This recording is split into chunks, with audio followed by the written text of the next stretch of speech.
Today for your warm-up, you need to be able to see both of my hands. We're going to take our thumb from one hand and the pinky from the other side and join them up.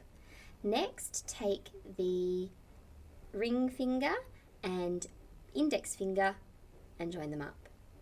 Two middle fingers come together, index to ring, thumb to pinky. So now I've ended up at the other end of my hands. And I want you to see how quickly you can join those fingers up, doing a bit of a wave backwards and forwards as you go. Give it a go. Now that you've finished your warm-up, we're going to focus on revising some of the content that we've learnt in our previous videos.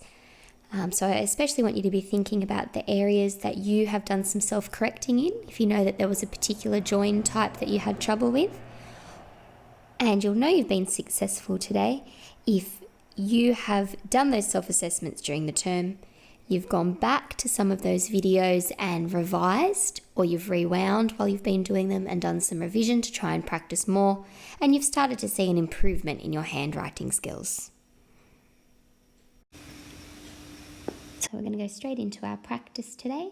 Make sure that you've got the heading revision at the top of your page.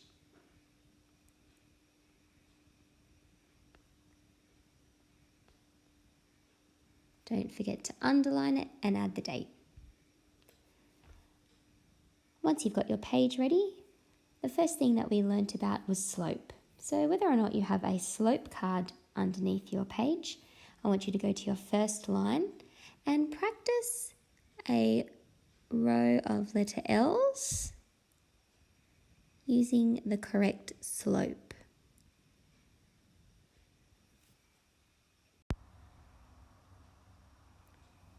Once you get to the end of the line, we're going to think about letter formation.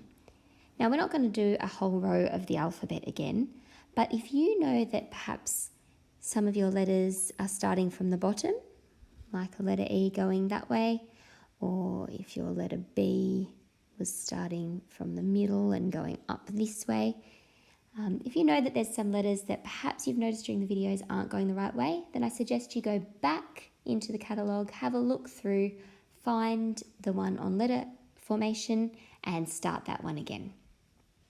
Otherwise, we're moving on to letters that join at the baseline. We did baseline joins to medium body letters and to tall letters. And we're going to practice a row of the word an, then a row of the word all.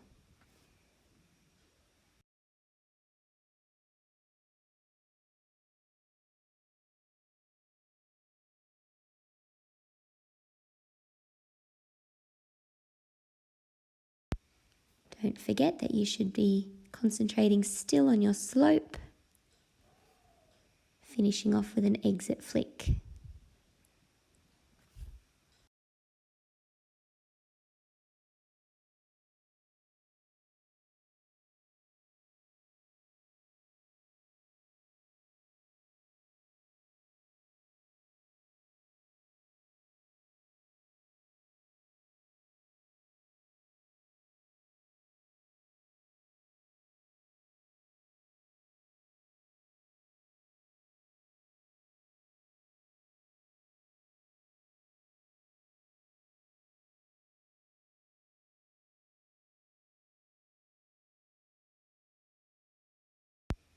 Right, once you've done those two rows, the next video we did focused on letters that don't join.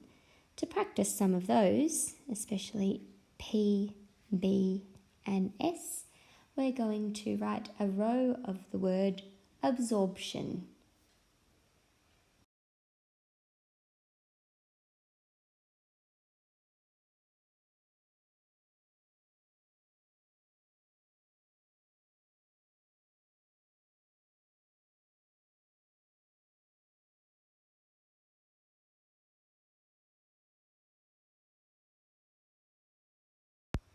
Remember that you go back at the end to dot the I and cross the T, and do double check, make sure that there's no join between your B and your S.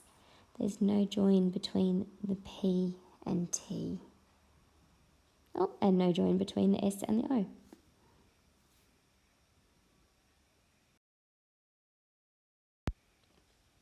The next letter that we practiced was the letter R. We're going to do just one row of the letter R. You can join them to each other if you like, or you might decide to do them standing alone. But we're practicing with that little dip. Unless you know that you're working on your printed writing, in which case you'll just be working on a curved letter R. Then finish off the line with whichever you choose.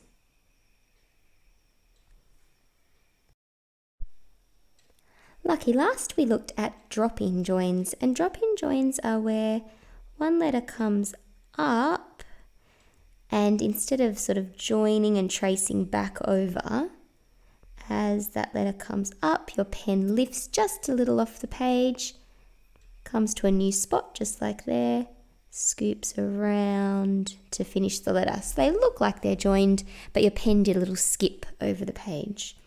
And to practice that one, we're going to write a row of the word and.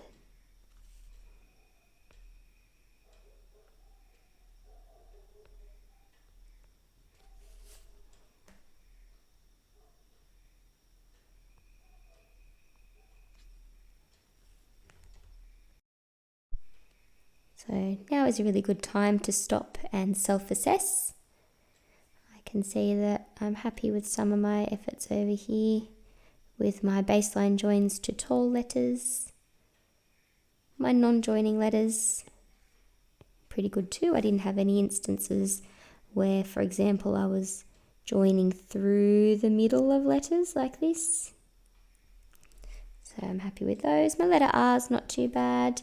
But certainly as my hand and stylus got towards the bottom of my screen down here, my efforts weren't as good, so I'll give those a question mark. And perhaps next video, I'll think about using only the top half of my screen.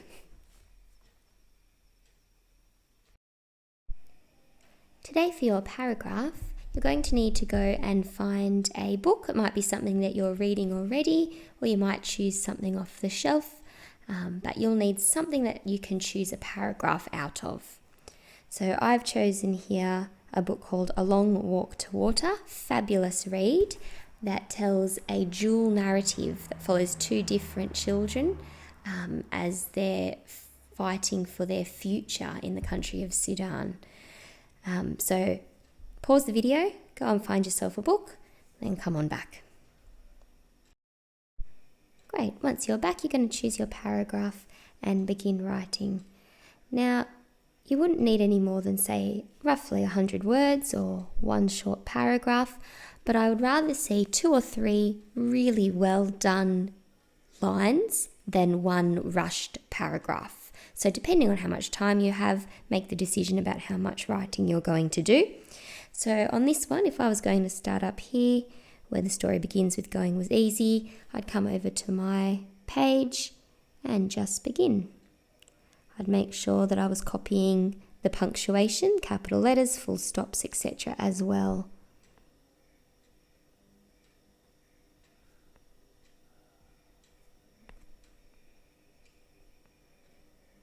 And the reason we want you to do your own today is so that there's not one to copy as such. We want to see how your handwriting is going when you work independently, but you also have time to take your time.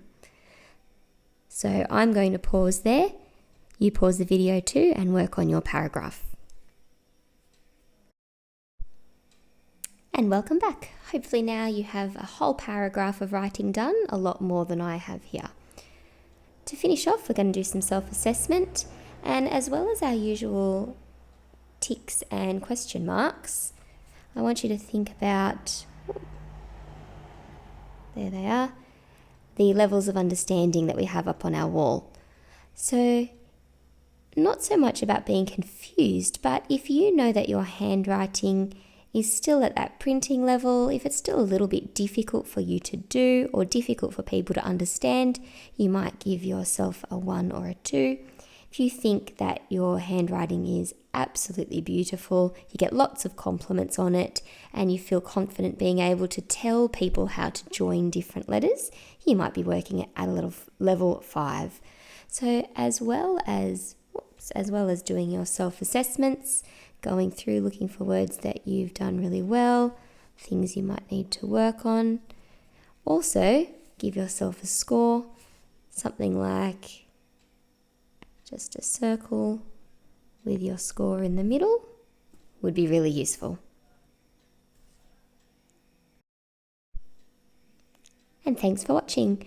Remember, you can go back at any time, catch up on any of the handwriting videos that you might not have done, or do them again if you know that you need help.